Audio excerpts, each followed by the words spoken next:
2019년 4월 달에 제가 폐암 진단을 받았습니다. 암입니다 하는 얘기를 들었을 때 누구나 다 그랬겠지만 당황스러웠습니다. 이렇게 크게 무섭거나 하는 거는 잘 몰랐는데 내 삶이 짧아졌구나, 내가 생각하는 것보다 내 삶이 그렇게 길지 못하겠구나 하는 생각을 했습니다. 내 삶이 짧아졌다는 생각을 하면서 그 다음에 든 생각이, 그러니까 난 잘 살아야 해. 이제 삶이 짧아졌으니까, 삶이 더 귀해졌으니까 허투루 살면 안 되지, 어영부영 살면 안 되지, 세월을 아끼면서 잘 살아야지 하는 생각을 했습니다. 그래서 그때 만들어낸 말이 beautiful landing 이었습니다. 이제 하나님 나라로 난 내려가는 길인데 예쁘게 살아야지, 잘 살아야지 하는 생각을 했었습니다. 제 큰아들이 미국에서 이제 유학을 했는데, 그 유학할 때 우리 큰손녀딸이 이제 유치원을 갈 때가 되었어요. 뉴욕에서 공부를 했는데 그 유치원도 엄청나게 비싸더라고요. 1년에 25,000불 정도 돼서 보낼 생각을 못했어요. 그냥 내년에 초등학교 가면 되지 했더니 우리 손녀딸 아이가, 영어 읽을 줄 모르는 아이가 영어책을 거꾸로 들고 열심히 읽더랍니다. 우리 며느라이가 너 왜 그러냐 그랬더니 우리 큰 손녀딸이 그랬다는 거예요. 우리는 가난해서 유치원을 못 가니까 나는 공부를 더 열심히 해야 해. 우리 며느리가 울었잖아요. 그래서 유치원 보냈어요, 할 수 없이.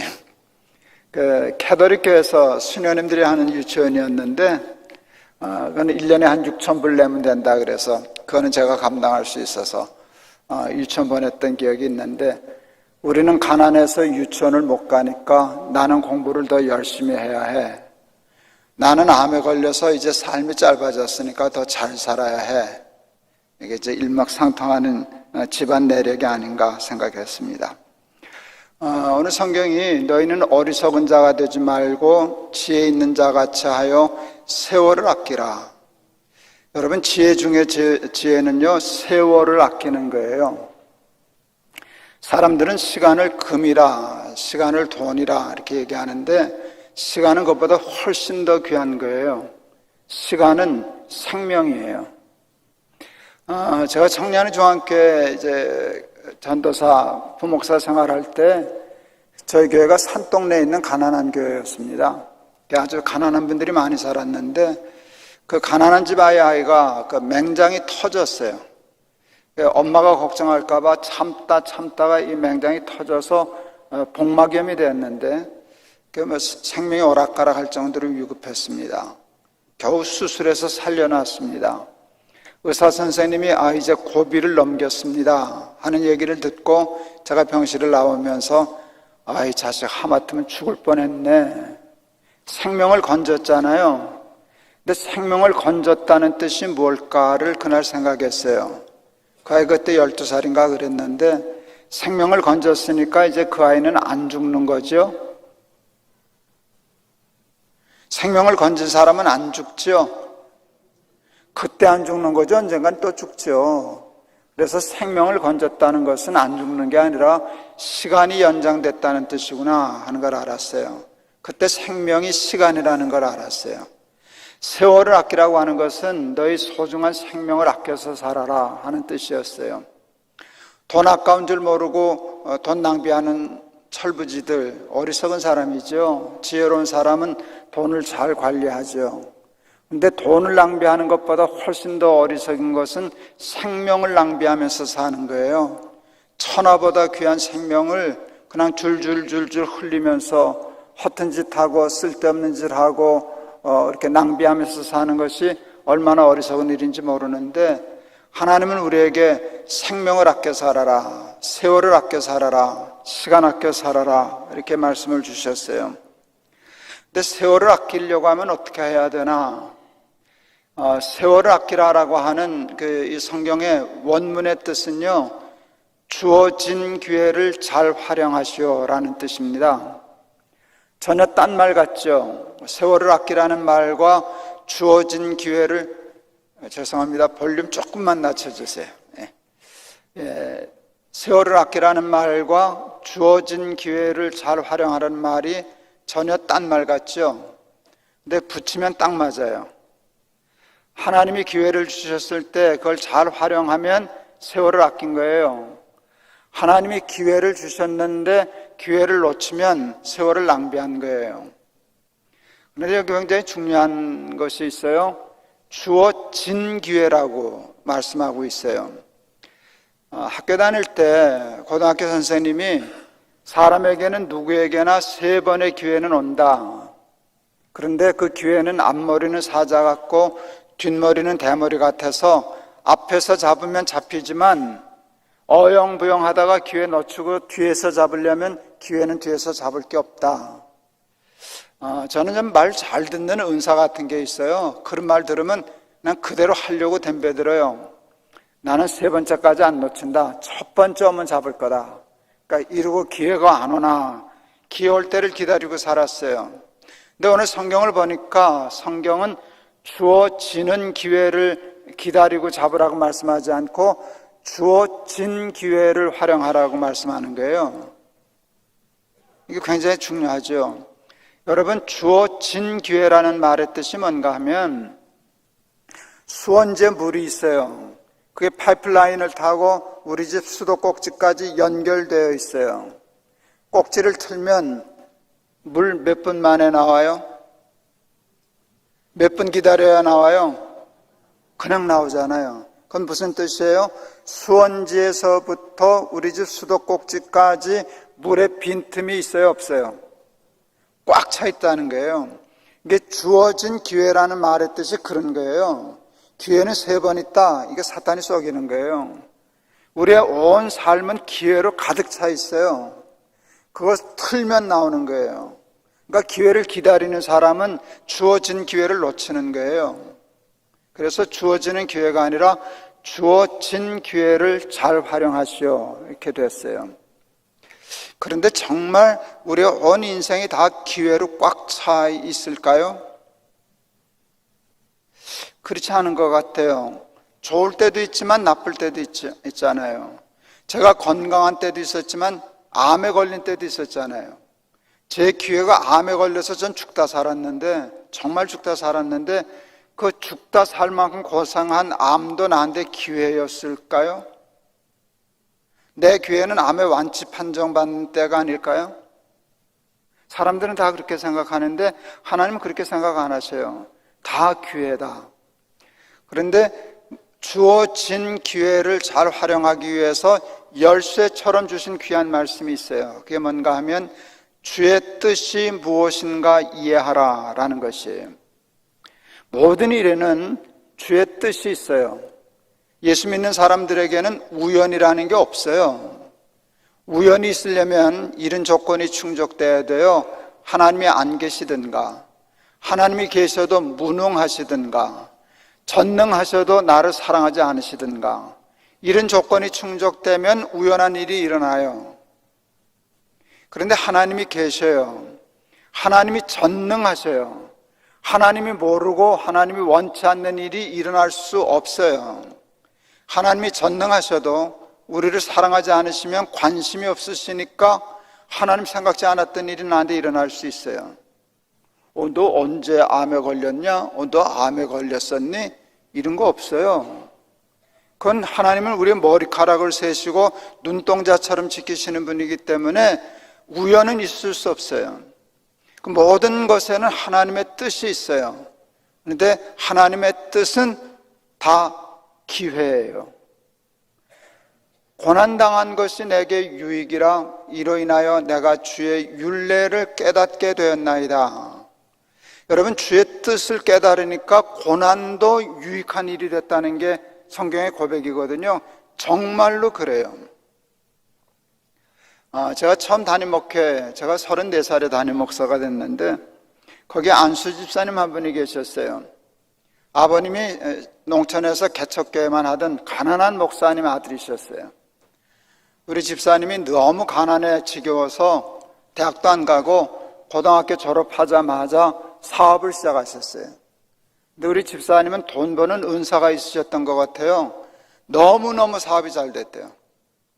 그래서 돈을 얼마나 잘 벌었나 그랬더니 매일 밤 골프백으로 돈을 하나씩 들고 왔대요.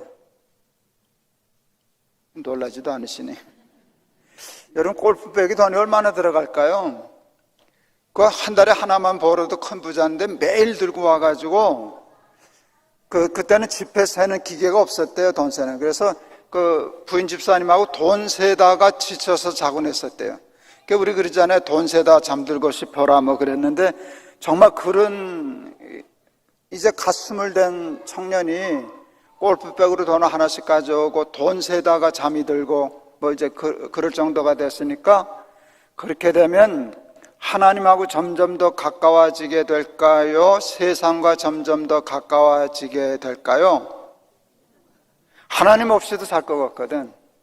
뭐든지 자기 뜻하면 되는 줄 알고 기고만장하게 되고 점점 세상에 가까워지고 하나님 등한히 하고 그렇게 됐어요. 그러면 하나님이 내버려 두실까요? 안 내버려 두실까요? 사랑하는 자마다 근실이 징계하시느니라. 하나님이 치셨어요. 어떻게 치셨나? 부도를 맞았어요. 큰 부도를 맞았어요. 자기가 부도를 낸 게 아니라 큰 부도를 맞아가지고 수습을 못해서 휘말려서, 그러니까 쉽게 말하면 흑자도산을 했어요. 자기한테 부도 낸 사람은 도망가서 못 잡았는데 자기가 부도 내고는 자기는 잡혀서 감옥에 들어갔어요. 감옥에 들어가 있으니까 세상과 가까워지게 생겼어요? 하나님과 가까워지게 생겼어요? 세상과 나는 간 곳 없고 구속한 주만 보이도다. 그래서 아버지 목사님이 성경책을 보내주시면서 너 이때 성경 열심히 읽어라. 그 집사님이 그냥 하루 종일 성경 읽다가 깨달은 거예요. 내가 맞아 싸지. 내가 돈 좀 벌었다고 아나 부인이고 하나님 없이도 사는 것처럼 그러고 세상과 가까이 지내니까 이렇게 맞았지 하고 깨달았어요. 하나님은 그거 깨달으라고 치신 거거든요. 집사님이 당한 고난은 그거 깨달으라고 주신 것이에요. 그 고난 속에 있는 하나님의 뜻을 깨달았어요. 그렇게 하면 하나님 풀어주시는 거예요. 목적을 이루었으니까 풀려났어요. 그리고 다시 사업을 시작하셨는데, 그러니까 제가 담임 목사로 갔을 때는 두 번째 사업을 시작하셨을 때인데 또 돈을 많이 버셨어요. 어떻게 하나? 11조 내는 거 보면 알지. 11조가 너무 엄청나서 이 집사님은 뭘 하시게 매달 11조를 이렇게 내신다냐. 그래서 놀라웠는데요. 근데 도무지 이해가 안 가는 게 있었어요. 타고 다니는 차가 꼬물딱지 차였어. 1200cc 뭐 그때 엑센트인가 그 폐차장이나 갈 만한 차를 끌고 다니시더라고요. 11조하고 차가 안 맞는 거예요. 근데 다른 분들도 안 맞아요. 거꾸로 안 맞지. 근데 난 처음 11조를 이렇게 내는 분이 저 차를 타고 다니나 이해가 안 갔어요. 신방을 갔는데 잠실에 사셨는데 그때 잠실에는 10평짜리 아파트가 있었어요. 우리 둘째 아들도 결혼하고 10평짜리에서 살아봐서 아는데요. 10평짜리는 거 정말 집도 아니에요. 방tuk에 딱 붙어있고 부엌 있는 거거든요. 텔레비전 놓을 공간이 안 나오는 집이라고요. 거기 신방을 가서 하도 궁금해서 자동차도 꼬물딱지가 아닌가 11조는 그렇게 어마어마한 돈 내놓고 사는데 집은 10평짜리 코딱지만한 집에서 살아서 하도 궁금해서 집사님 사업 잘 되시죠? 그래. 너무 잘 됩니다. 근데 도무지 이해가 안 갑니다. 그래서 뭐가 이해가 안 가냐 그래서 차하고 집이 안 맞는다고 그랬더니 그 집사님 말씀이 그때 부도냈던 빚 다 갚느라고 빚 다 갚는 다음에 내 차도 사고 집도 살려고 그럽니다. 그러면서 집사님이 이상한 말을 하더라고요. 목사님, 빚 갚는 건 너무 재밌어. 빚은 떼먹는 게 재밌지 갚는 게 뭐가 재밌겠어요? 근데 빚 갚는 게 뭐가 재밌냐 그랬더니요. 다 포기했던 사람들이 악착같이 갚아주니까 예수 믿는 사람이 다르구만. 목사들이 다르구만. 집사가 다르구만. 그래서 한때 실추시켰던 하나님의 영광을 하나님께 영광 돌리는 것 같아서 너무 재밌다고 그런 집사님 봤어요. 제가 너무 감동해가지고 집사님 그때 잘 망했네 그랬더니 무릎을 치면서 예 맞아요 목사님 잘 망했어요. 그때 나 안 망했으면 망했어요. 이게 이상한 말이죠. 정말 그때 그분 안 망했으면 망하는 거예요. 그런데 망한 뜻을 깨달았기 때문에 주의 뜻을 깨달아서 완전히 영적으로도 회복되고 사업적으로도 회복되고 그렇죠. 하나님 가끔 우리를 망하게도 하셔요. 그런데 망한 것도 하나님의 뜻이 무엇인가를 깨닫고 이해하면 그것이 우리에게 기회가 되는 거예요. 그래서 아까도 말씀드렸듯이 고난당한 것이 내게 유익이라 이로 인하여 내가 주의 율례를 깨닫게 되었나이다. 그랬어요. 살다 보면 힘든 때도 있고 어려운 때도 있어요. 좋을 때도 있고 나쁠 때도 있어요. 성공할 때도 있고 실패할 때도 있어요. 그런데 그 일이 있을 때마다 하나님이 나에게 이런 일을 주시는 까닭이 뭘까를 깨닫고 그 뜻을 깨달으면 부요함도 축복이 되고 가난함도 축복이 돼요. 가난함도 축복이 돼요. 가난해도 얼마든지 잘 살 수 있어요. 병들어도 잘 살 수 있어요. 정말이에요. 하나님의 뜻이 무엇인가 깨달으면 높은 산이 거친 들이 초막이나 궁궐이나 내 주 예수 모신 것이 그 어디나 하늘나라. 내 평생에 가는 길 순탄하여 늘 잔잔한 강 같든지 큰 풍파로 무섭고 어렵든지 나의 영혼은 늘 편하다. 늘 편하다. 잔잔한 강 같은 삶 살면 좋지만 인생이 어디 그래요? 큰 풍파로 무서워도 내가 주 안에 있으면 내 마음은 늘 편하다는 거예요. 예수 믿는 사람은 그러므로 환경에 지배받지를 않아요. 하박국이 이렇게 고백하죠. 무화과 나무에 열매가 없어도 우리의 양이 없어도 외양간에 소가 없어도 구원의 하나님을 인하여 기뻐하리로다. 무화과 나무에 열매 있는 게 좋죠. 그런데 정말 하나님을 믿고 하나님의 뜻을 깨닫고 사는 사람은 거기에 지배받지 않아요. 열매 있으면 좋지 없어도 괜찮아요. 저 없어도 얼마든지 잘 살 수 있어요. 여러분 하나님을 믿으면 하나님의 뜻을 깨달으면 하나님의 사는 식을 배우면은요 세상에 지배받지 않아요. 제가 은퇴를 앞두고 아내에게 이렇게 얘기했어요. 우리 교회는 원로 제도가 없으니까 은퇴하면 교회가 월급 안 줄 거야. 우리 아내 당연하지. 무임금 문호동 무임금이잖아. 그래서 웃었어요. 그거 당연한 걸 무슨 그런 얘기를 하느냐고. 근데 도대체 당신 한 달에 얼마만 살 수 있겠어? 그랬더니 우리 아내가 아무렇지도 않게 150만 원이면 충분히 살지 뭐 그랬어요. 저도 150만 원이면 살 자신 있어요. 살 수 있죠. 그렇게 하면 이제 아파트 정리해야 되죠. 큰 거. 차다 팔아야죠. 전철 타고 다니면 되죠. 살 수 있어요. 제가 연금 받는 게 그보다도 더 많으니까 됐다. 걱정할 거 없다 생각했는데 제가 하나 생각했어요. 저는 연금 받아서 사는데 연금은 불안하잖아요. 만에 하나. 만일 연금이 깨지면 어떡하지? 하는 생각을 했어요. 여러분 제 나이에 150만 원 매달 버는 거 쉬운 일이에요? 어려운 일이에요? 쉬운 일이에요? 어려운 일이에요? 불가능한 일이에요 저한테는. 그러면 어떡하지? 하는데 어느 날 텔레비전 보니까 아주 재밌는 프로가 나오더라고요. 다큐인데 노인들 택배 사업하는 게 나오더라고요. 우리 전철 공짜잖아요. 그걸 이용해가지고 무겁지 않은 거 이렇게 택배하는 사업을 하는 분이 있는데 많은 영감들이 그 택배 사업을 하더라고요. 야, 저거 괜찮은데? 관심이 있어서 유심히 봤어요. 제가 궁금해서 알고 싶었던 것이 있어요. 저 양반들, 저 영감들 저렇게 해서 한 달에 평균 얼마나 벌까? 했더니 그게 나오더라고요. 평균 80만 원을 벌더라고요. 그 내가 무릎을 탁 쳤잖아요. 됐네. 둘이 뛰면 160만 원이네. 우리 마누라하고 둘이 뛰면 160만 원이네. 그렇게 하면 충분히 살지. 제가 연금 깨져서 택배하러 나갈 확률은 10,000분의 1도 안 돼요. 솔직히. 그렇지만